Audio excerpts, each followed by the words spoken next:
Hi everyone. Today is Earth Day. In fact, it's the 50th anniversary, the Jubilee celebration of Earth Day. And here we are all celebrating this momentous occasion in lockdown. So how did we get here? And what is essentially the issue that we need to deal with as far as the problems concerning the coronavirus and how this has impacted our world, and why we sit currently with a situation where there are still over 20,000 elephants being poached in Africa every year. Now, a recent survey by GlobeScan, conducted by the World Wildlife Fund, has shown some unbelievable statistics. And that is, after the 2016 ban by China on the trade of ivory into the country, the numbers of ivory, illicit ivory products coming into the country has actually increased. That survey showed that between 2018 to 2019, the number of ivory products brought in by tourists who had traveled to Africa increased from 18% to 28%. Now that's almost, doubling the effect of the amount of ivory that is being poached in Africa. Why does this matter, and why should we be concerned about it on this particular day? Well, the reality is that the World Wildlife Fund, like the World Health Organization, need to do some soul searching.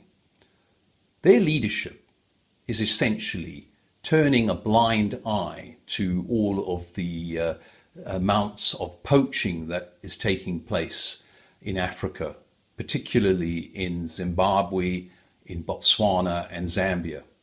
Now, the large herds of elephants that we see being decimated at watering holes, where these Chinese poachers, led by various nefarious gangs, are literally dumping 44-gallon drums of cyanide into the watering holes, killing entire herds of elephant, including the young.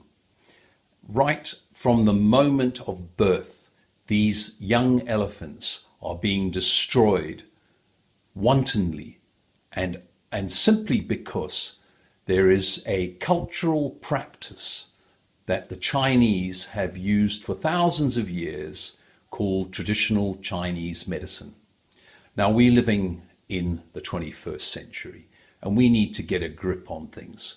Why do we still have a practice like traditional Chinese medicine taking place in this 21st century world that we live in?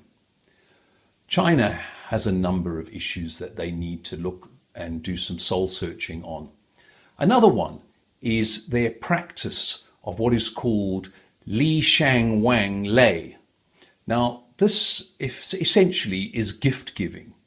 And the Chinese, for all their cultural niceties, believe that you need to give gifts in order to receive gifts. So what a Chinese businessman would do in order to be able to secure a deal is that he would then give a very expensive ivory trinket or some form of ivory statue as part of his gift giving.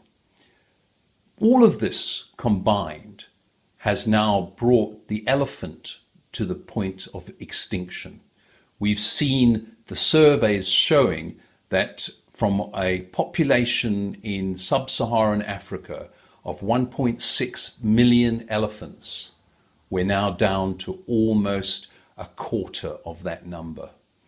It is absurd that we sit with Chinese bans on ivory importation and we still have the largest number of elephant populations being poached in Africa. What can we do about it? Well, we don't throw our hands in the air in despair. We need to actually speak to those organizations like the World Wildlife Fund, who receive millions and millions of pounds in donorship through various charities around the world.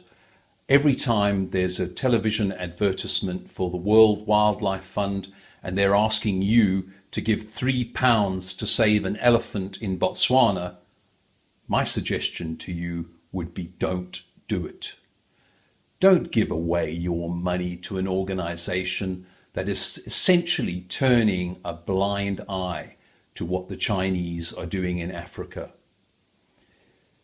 If there is another alternative, I would suggest that you rather put your money towards an annual subscription that you can do for one of the wildlife magazines that helps to bring some form of analysis and understanding to this incredible decimation of our wildlife. And perhaps this coronavirus pandemic will shed some more light on the real issues of what's happening in China and around the world. Mother Earth is saying enough is enough.